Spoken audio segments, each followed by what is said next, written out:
Hello students, मैं हूं doctor S के वर्मा और हम लोग BSc third year E section में आज से फिजिकल केमिस्ट्री की तीसरी यूनिट स्पेक्ट्रोस्कोपी शुरू कर रहे हैं और इसमें हम स्पेक्ट्रोस्कोपी के बारे में बात करेंगे। स्पेक्ट्रोस्कोपी आप लोग जानते हो, स्पेक्ट्रोस्कोपी आपने सेकेंड ईयर में पढ़ी हुई है, जिसमें आपने ऑर्गेनिक केमिस्ट्री में ऑर्गेनिक केमिस्ट्री में यूवी और आईआर स्पेक्ट्रोस्कोपी आपने पढ़ी हुई है। अब इसमें वहाँ पर आप लोगों ने ऑर्गेनिक केमिस्ट्री में ये स्पेक्ट्रोस्कोपी पढ़ी है, तो आपने ये देखा है कि ये होते क्या हैं, ये आप लोग पढ़ चुके हैं। और स्पेक्ट्रोस्कोपी के यूजेस क्या हैं, इन दोनों के यूवी और आईआर के, ये भी आप लोग वहाँ पढ़ चुके हो। और किस तरह से इन दोनों के जो डेटा होते हैं उनको यूज़ करके हम लोग एक अननोन मॉलिक्यूल की स्ट्रक्चर निकालते हैं, ये आपने वहाँ देखा है आईआर और यूवी में। तो स्पेक्ट्रोस्कोपी में जो हमारा फिजिकल केमिस्ट्री में जो पोर्शन है, इसमें हम लोग स्पेक्ट्रोस्कोपी के थ्योरेटिकल पार्ट की बात करेंगे। और थ्योरेटिकल पार्ट में भी हम बेसिकली तीन तरह की स्पेक्ट्रोस्कोपी पढ़ेंगे। वो है हमारी इंफ्रारेड वाइब्रेशनल स्पेक्ट्रोस्कोपी, रोटेशनल या फिर माइक्रोवेव स्पेक्ट्रोस्कोपी, और जो लास्ट है वो है हमारी रमन स्पेक्ट्रोस्कोपी। रमन स्पेक्ट्रोस्कोपी। तो ये तीन तरह की हम लोग स्पेक्ट्रोस्कोपी पढ़ेंगे इस चैप्टर में। उनके थ्योरेटिकल ट्रीटमेंट को डिस्कस करेंगे। एप्लीकेशन पार्ट इसमें कम है। एप्लीकेशन पार्ट आपके ऑर्गेनिक में तो इस साल थर्ड ईयर में एनएमआर है आपके, यूवी और आईआर तो पहले हो चुके हैं सेकेंड ईयर में। ओके, तो स्पेक्ट्रोस्कोपी शुरू करने से पहले हमें ये देखना होगा कि स्पेक्ट्रोस्कोपी बेसिकली है क्या, किसे स्पेक्ट्रोस्कोपी बोलते हैं, या स्पेक्ट्रोस्कोपी शब्द सुनते ही हमारे दिमाग में सबसे पहला क्या विचार आता है कि स्पेक्ट्रोस्कोपी क्या है। तो मैं उम्मीद करता हूं कि सेकेंड ईयर में आप लोगों ने स्पेक्ट्रोस्कोपी का मतलब ज़रूर समझा होगा। और फिर भी हम लोग यहाँ पर वापस डिस्कशन करते हैं। स्पेक्ट्रोस्कोपी से रिलेटेड बेसिकली टर्म्स हैं, बेसिक टर्म्स हैं, जैसे स्पेक्ट्रम क्या होता है, इलेक्ट्रोमैग्नेटिक रेडिएशंस क्या होती है, या इलेक्ट्रोमैग्नेटिक स्पेक्ट्रम क्या होता है, स्पेक्ट्रोस्कोपी क्या होती है, ये बेसिकली टर्म्स है। तो ये टर्म्स है, टर्म्स का मीनिंग पता चलना चाहिए। टर्म्स का मीनिंग पता चलेगा तो ही हम पढ़ पाएंगे। जैसे एक टर्म है आपके सामने स्पेक्ट्रा, ये स्पेक्ट्रा एक टर्म है। अब स्पेक्ट्रा और स्पेक्ट्रम का मीनिंग आपको पता होना चाहिए। इन दोनों में डिफरेंस क्या है, कि स्पेक्ट्रम किसे कहते हैं और स्पेक्ट्रा किसे कहते हैं। तो चलिए शुरू करते हैं स्पेक्ट्रोस्कोपी से। स्पेक्ट्रोस्कोपी का मतलब क्या है? स्पेक्ट्रोस्कोपी साइंस की एक ब्रांच है। आजकल ये इतना बड़ा फील्ड हो गया कि हम इसे ब्रांच बोल सकते हैं, एक पार्ट नहीं बोल सकते। केमिस्ट्री का पार्ट नहीं बोल सकते। स्पेक्ट्रोस्कोपी के एप्लीकेशंस इतने ज़्यादा हो गए कि हम इसे साइंस की ब्रांच मान करके चलते हैं अब। तो स्पेक्ट्रोस्कोपी बेसिकली ऐसा एक साइंस की ब्रांच है जिसमें हम इलेक्ट्रोमैग्नेटिक रेडिएशन, या सिंपल शब्दों में कहें तो लाइट का इंटरेक्शन होता है सैंपल से। सैंपल हमारा यहाँ पर कोई भी कंपाउंड हो सकता है, केमिकल कंपाउंड और कोई भी कंपाउंड हो सकता है। उससे जो इंटरेक्शन होता है उसकी स्टडी करते हैं। Means we study interaction of electromagnetic radiation with sample, ये हम इसमें पढ़ते हैं। अच्छा, ये इंटरेक्शन हम क्यों पढ़ते हैं? तो मेरा कहने का मतलब है कि स्पेक्ट्रोस्कोपी हम क्यों पढ़ते हैं। तो स्पेक्ट्रोस्कोपी के बहुत सारी एप्लीकेशंस हैं, अनलिमिटेड एप्लीकेशंस हैं। यदि हम पूरे साल डिस्कस करें तो भी शायद स्पेक्ट्रोस्कोपी की एप्लीकेशन ख़त्म नहीं होगी। फिर भी हम एक मोटे तौर पर लें तो एप्लीकेशन स्पेक्ट्रोस्कोपी की क्या है? मुख्य एप्लीकेशन है स्पेक्ट्रोस्कोपी की कि स्पेक्ट्रोस्कोपी का अध्ययन करके हम किसी भी मॉलिक्यूल की स्ट्रक्चर जान सकते हैं, अननोन मॉलिक्यूल की स्ट्रक्चर जान सकते हैं। सपोज आपने लेबोरेटरी में कोई कंपाउंड बनाया, अब आपको जानना है कि ये मॉलिक्यूल वही है क्या जो आपने प्लान किया था बनाने के लिए। तो ऐसा करने के लिए हमें उसकी स्ट्रक्चर निकालनी पड़ेगी। स्ट्रक्चर निकालनी पड़ेगी तो इसमें स्पेक्ट्रोस्कोपी सबसे इंपॉर्टेंट टूल और सबसे इजी टूल है। उसका स्पेक्ट्रम रिकॉर्ड कीजिए, स्पेक्ट्रम आपके सामने आएगा, आप उसको एनालाइज कीजिए। एनालाइज करने से जो स्ट्रक्चर आती है उसको अपनी प्लान्ड स्ट्रक्चर से मैच कीजिए। यदि वो मैच हो गई, इसका मतलब कंपाउंड आपका वही बना है जो आप बनाना चाहते थे। तो स्पेक्ट्रोस्कोपी का जो सबसे इम्पोर्टेंट यूज है या इम्पोर्टेंट टारगेट है वो है to know the structure of unknown compound, unknown molecule. ये इसका पहला और मूल उद्देश्य है। इसके साथ ही स्पेक्ट्रोस्कोपी में हम लोग और भी बहुत सारी प्रॉपर्टीज मॉलिक्यूल्स की स्टडी कर सकते हैं। उनकी पोलरिटी, पोलर प्रॉपर्टीज कैसी होती हैं, उनके आइसोमेरिज्म की स्टडी कर सकते हैं। और अननोन प्रॉपर्टीज़ हैं जिनकी हम लोग यहाँ पर इतना खुल के बात नहीं कर पाएंगे। जैसे जैसे हम आगे चलते जाएंगे वैसे वैसे हम लोग इसकी बात करते जाएंगे। और स्पेक्ट्रोस्कोपी रिएक्शन मैकेनिज्म की स्टडी में भी हेल्प करता है। काफ़ी सारी चीज़ें हैं। तो बेसिकली स्पेक्ट्रोस्कोपी है क्या, आपको समझ में आ गया होगा। इसमें हम interaction of light with matter ये पढ़ते हैं।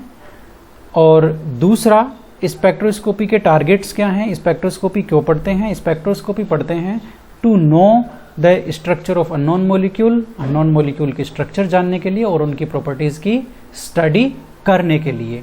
ये तो हुई एक बात। अब मैं आपके सामने एक शब्द रख रहा हूँ, वो है EMR, इलेक्ट्रोमैग्नेटिक रेडिएशन। आप लोग इलेक्ट्रोमैग्नेटिक रेडिएशन से क्या समझते हैं?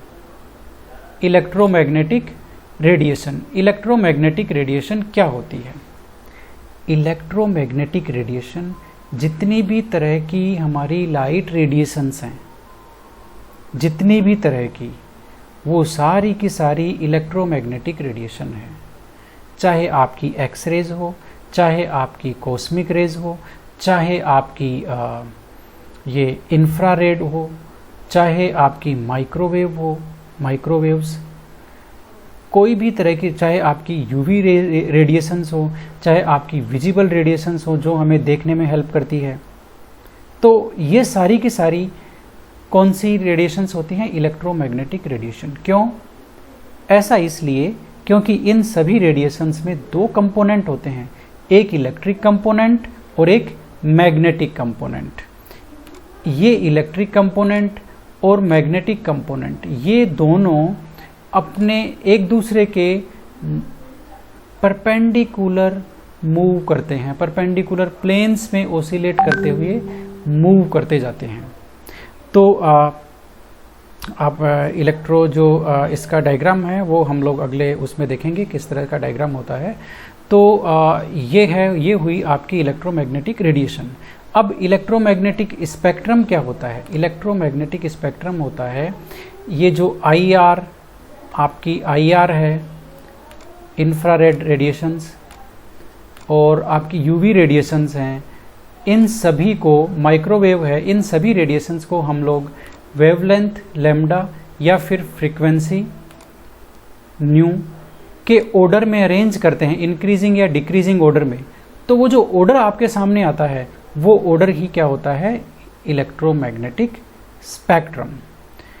अब स्पेक्ट्रम की परिभाषा तो आपको पता चल गई होगी कि विभिन्न तरह की जो रेडिएशंस हैं उनको हम लोग अरेंज करते हैं और एक हमें बैंड मिलता है, उसी अरेंजमेंट को हम लोग स्पेक्ट्रम बोलते हैं। तो स्पेक्ट्रा टर्म क्या हुई? स्पेक्ट्रा से आप क्या समझते हैं? स्पेक्ट्रा बेसिकली प्लूरल है। प्लूरल का मतलब आप लोग समझ रहे हैं, प्लूरल वर्ड है किसका? स्पेक्ट्रम का। यदि हम स्पेक्ट्रम की बोल रहे हैं, स्पेक्ट्रम की बात कर रहे हैं, इसका मतलब है वो एक स्पेक्ट्रम है। और यदि हम स्पेक्ट्रा शब्द बोल रहे हैं, इसका मतलब है हम कई स्पेक्ट्रा को रेफर कर रहे हैं। तो ये हुई स्पेक्ट्रोस्कोपी क्या होती है। इलेक्ट्रोमैग्नेटिक रेडिएशन क्या होती है, इलेक्ट्रोमैग्नेटिक स्पेक्ट्रम क्या होता है, एक स्पेक्ट्रम क्या होता है और स्पेक्ट्रोस्कोपी हम क्यों पढ़ते हैं। अब हम बेसिकली बात करेंगे कि किस तरह से स्पेक्ट्रोस्कोपी का प्लान क्या है। ये देखिए आपके सामने एक क्वेश्चन है, what does a spectrum measure. एक स्पेक्ट्रम में हम क्या मेजर करते हैं। तो यहाँ पर आपके सामने एक सीधा सा सेंटेंस लिखा हुआ है, interaction of light with a sample can influence the sample and और द लाइट। जब भी सैंपल के ऊपर इलेक्ट्रोमैग्नेटिक वेव या रेडिएशन या लाइट गिरती है तो लाइट भी अफेक्टेड हो सकती है और सैंपल भी अफेक्टेड हो सकता है, दोनों तरह की बातें हैं। ठीक है, तो स्पेक्ट्रोस्कोपी का प्लान देखिए क्या है, क्या प्लान होता है इसमें। ये जो लाइट इलेक्ट्रोमैग्नेटिक रेडिएशंस हैं, ये हम किस पे डाल रहे हैं, सैंपल पे। सैंपल क्या है हमारा, कोई भी केमिकल कंपाउंड है। ठीक है, तो इससे क्या होगा, सैंपल मॉलिक्यूल्स एक्साइट होंगे तो या इंटरेक्शन होगा इलेक्ट्रोमैग्नेटिक रेडिएशन और सैंपल का, जिसमें या तो लाइट का एब्जॉर्प्शन होगा या इसमें या सैंपल एक्साइट होकर के कुछ रेडिएशंस हैं वो एमिट करेगा। तो इस तरह से इस सैंपल से जो निकलने वाली लाइट है उसकी हम स्टडी करेंगे और उसकी स्टडी करने से हमें ये पता लग जाएगा कि ये सैंपल किस केमिकल नेचर का सब्सटेंस है, इसमें कौन सा फंक्शनल ग्रुप है, इसमें कौन कौन से बॉन्ड हैं, इसमें कौन कौन से ग्रुप्स हैं, मिथाइल है, इथाइल है, डबल बॉन्ड है, ट्रिपल बॉन्ड है, क्लोरीन है, फ्लोरीन है, कीटोन है, एल्डिहाइड है, और यदि ये एल्किन है तो सिस है कि ट्रांस है। कैसी भी बात हम पता लगा सकते हैं उसका स्पेक्ट्रम स्टडी करके। तो स्पेक्ट्रोस्कोपी में बेसिकली दो पार्ट होते हैं, एक तो हमें स्पेक्ट्रा रिकॉर्ड करना आना चाहिए जो बेसिकली टेक्नीशियन का काम होता है, दूसरा स्पेक्ट्रा को एनालाइज करने का काम आना चाहिए, स्पेक्ट्रा को पढ़ना आना चाहिए कि उसमें इंफॉर्मेशन कैसे लेते हैं उससे। ये बेसिकली केमिस्ट का या साइंटिस्ट का या फिर एकेडमिशियंस का ये काम होता है, रिसर्चर्स का ये काम होता है कि वो स्पेक्ट्रा को एनालाइज करते हैं।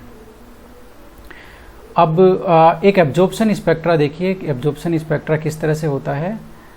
एब्जॉर्प्शन स्पेक्ट्रा में हम क्या करते हैं, ज़्यादातर स्पेक्ट्रोस्कोपी जो हम लोग आपने जो पिछले साल पढ़ी है, कौन कौन सी स्पेक्ट्रोस्कोपी, इंफ्रारेड स्पेक्ट्रोस्कोपी और यूवी स्पेक्ट्रोस्कोपी, ये दोनों की दोनों आपने एब्जॉर्प्शन स्पेक्ट्रोस्कोपी पढ़ी है। इसका मतलब क्या हुआ, इसका मतलब ये हुआ कि लाइट सोर्स से हमने सैंपल पे रेडिएशन गिराई, ये सैंपल है, और सैंपल जो लाइट सोर्स से जो रेडिएशन निकल रही है उसकी इंटेंसिटी है I0, और सैंपल पे ये रेडिएशन गिरी, उसके बाद में इसकी इंटेंसिटी में चेंज आया, अब वो I हो गई। और यहाँ पर डिटेक्टर है, डिटेक्टर के पास जैसे ये लाइट जाएगी ये डिटेक्ट कर लेगा और ये बताएगा कि ये जो सैंपल था, ये जो रेडिएशंस आ रही है सैंपल से निकलकर, इसमें ये चेंजेस हुए हैं, इसमें इस फ्रीक्वेंसी की लाइट जो रेडिएशंस है वो गायब हो गई या इसमें ये नई रेडिएशंस क्रिएट हो गई। इस तरह से कई तरह की जो ऑब्जर्वेशंस हैं वो हमें डिटेक्टर बताएगा, उनको एनालाइज करेंगे और हम इसकी स्ट्रक्चर का स्टडी कर सकते हैं। आपके सामने ये एक फ्रीक्वेंसी और वेवलेंथ लाइट एंटरिंग सैंपल, ये एक तरह से आपके सामने फिगर है जिससे हम लोग समझ सकते हैं लाइट का एब्जॉर्प्शन या एमिशन का पैटर्न क्या रहता है। अब ये एमिशन है, एमिशन स्पेक्ट्रोस्कोपी क्या होती है, इसमें हम लोग एमिटेड लाइट की स्टडी करते हैं। जैसे एब्जॉर्प्शन में हमने अभी यहाँ पर इस एग्जांपल में एब्जॉर्ब लाइट की स्टडी करी, सैंपल ने कितनी लाइट का एब्जॉर्प्शन कर दिया और उसके बाद में बची हुई लाइट की हम स्टडी करते हैं। तो एब्जॉर्ब जो लाइट एब्जॉर्ब्ड है उसके बेसिस पे हम ये पता लगाते हैं कि इन फ्रीक्वेंसी की रेडिएशंस का एब्जॉर्प्शन हुआ है तो मॉलिक्यूल में क्या प्रॉपर्टीज हो सकती है, कौन से बॉन्ड हो सकते हैं, उसकी स्ट्रक्चर्स कैसी हो सकती है। इसके अलावा जो दूसरा टाइप है स्पेक्ट्रोस्कोपी का, वो है एमिशन स्पेक्ट्रोस्कोपी। एमिशन स्पेक्ट्रोस्कोपी में हम लोग एमिटेड लाइट की स्टडी करते हैं। ये रेडिएशन सोर्स है, रेडिएशन सोर्स हमने सैंपल पे रेडिएशंस डाली, सैंपल एक्साइट हुआ और सैंपल ने लाइट एमिट की। यहाँ पर हम इन एमिटेड लाइट की स्टडी करते हैं, यहाँ पर एमिटेड लाइट की स्टडी करते हैं, इसलिए इसे एमिशन स्पेक्ट्रोस्कोपी बोलते हैं। और वहाँ पर हम लोग एब्जॉर्ब्ड रेडिएशन की स्टडी, एब्जॉर्ब्ड रेडिएशन आ रही थी, डिटेक्टर एब्जॉर्ब्ड रेडिएशन की स्टडी कर रहा था, इसलिए उसे एब्जॉर्प्शन स्पेक्ट्रोस्कोपी कहते हैं। और ये ऑप्टिकल रोटेशन हमारे सिलेबस में नहीं है। आगे हम लोग चलते हैं। अब देखिए, स्पेक्ट्रा को समझने के लिए काफ़ी तरह की बातें हैं जिनमें हमें ये पता होना चाहिए वेवलेंथ क्या होती है, फ्रीक्वेंसी क्या होती है, एक रेडिएशंस की एनर्जी क्या होती है। इसके अलावा कुछ और टर्म्स हैं, वो है न्यू बार, वेव नंबर क्या होता है। इसके अलावा एक टर्म और है वी, रेडिएशन की वेलोसिटी क्या होती है। तो इस तरह से ये 5 टर्म हैं। ये एक और है एम्पलीट्यूड, एक और है एम्पलीट्यूड, वो भी हमें पता होना चाहिए कि रेडिएशन का एम्पलीट्यूड क्या होता है। तो एक रेडिएशन का वेवलेंथ, एक रेडिएशन की फ्रीक्वेंसी, उसकी एनर्जी, उसका वेव नंबर, उसकी वेलोसिटी, उसका एम्पलीट्यूड, ये सब क्या होते हैं ये पढ़ेंगे हम अगले लेक्चर में। ताकि हम इन शब्दों का हमें मतलब पता होगा तभी हम ये चैप्टर पढ़ पाएंगे और समझ पाएंगे इनके बीच में क्या रिलेशन है और इनको हम लोग इंटर कन्वर्ट कैसे कर सकते हैं, वेवलेंथ को फ्रीक्वेंसी में, फ्रीक्वेंसी को एनर्जी में, ये सब हम कैसे कर सकते हैं, ये सब हम पढ़ेंगे अगले उसमें लेक्चर में। और इसी के साथ आज का ये जो है लेक्चर ये हम यहीं ख़त्म करते हैं। उम्मीद है आपको ये समझ में आया होगा कि स्पेक्ट्रोस्कोपी क्या होती है। यह साइंस की एक ब्रांच है जिसमें हम रेडिएशंस का, इलेक्ट्रोमैग्नेटिक रेडिएशंस का इंटरेक्शन की स्टडी करते हैं मैटर के साथ में, और इससे हम अननोन मॉलिक्यूल्स की स्ट्रक्चर का पता करते हैं। ये इसका मेन उद्देश्य है स्पेक्ट्रोस्कोपी का। इलेक्ट्रोमैग्नेटिक रेडिएशंस आपको पता चल गई होंगी, जितनी भी तरह की लाइट की जो रेडिएशंस हैं वो आपकी इलेक्ट्रोमैग्नेटिक रेडिएशंस हैं, चाहे वो एक्सरे हो जिनसे हम लोग एक्सरे करते हैं, और कई तरह के यूजेज हैं एक्सरे के। कॉस्मिक रेज आपने सुना होगा, बहुत पावरफुल रेज होती हैं। इस तरह से विजिबल रेडिएशंस हैं जो हमें देखने में हेल्प करती है। इसीलिए जो सनलाइट है उसे हम वाइट लाइट भी बोलते हैं, क्योंकि यहाँ धरती तक विजिबल रेडिएशंस का पार्ट ज़्यादा होता है, धरती तक विजिबल रेडिएशंस ज़्यादा आती है। और नहीं तो बाकी रेडिएशन कॉस्मिक रेज वगैरह ये ज़्यादा आने लग जाएंगी, तो कॉस्मिक रेज और एक्सरेज यदि ज़्यादा यहाँ पे हो जाएंगी, धरती तक आ जाएंगी सन की, तो बड़ा मुश्किल हो जाएगा, हम लोग जी नहीं पाएंगे। और इसीलिए तो ओजोन होल का कॉन्सेप्ट है कि ओजोन होल होने से क्या हुआ, यूवी रेडिएशंस धरती तक आ रही हैं तो गर्मी काफ़ी बढ़ रही है, और इस तरह की बातें हैं। इसलिए रेडिएशंस का हमें प्रॉपर नॉलेज होना चाहिए, चाहे वो एक कॉमन लाइफ हो या हमारा जो सब्जेक्ट है केमिस्ट्री या स्पेक्ट्रोस्कोपी, एक ही बात है। तो अगले लेक्चर में हम लोग पढ़ेंगे ये जो रेडिएशन से रिलेटेड टर्म्स हैं, वेवलेंथ, फ्रीक्वेंसी, एनर्जी और वेव नंबर, वेलोसिटी और एम्पलीट्यूड, ये सब क्या होते हैं, इंटरकन्वर्जन क्या होता है, और उसके बाद में हम लोग स्पेक्ट्रोस्कोपी को आगे बढ़ाएंगे। और इसी के साथ थैंक यू, मिलते हैं अगले लेक्चर में।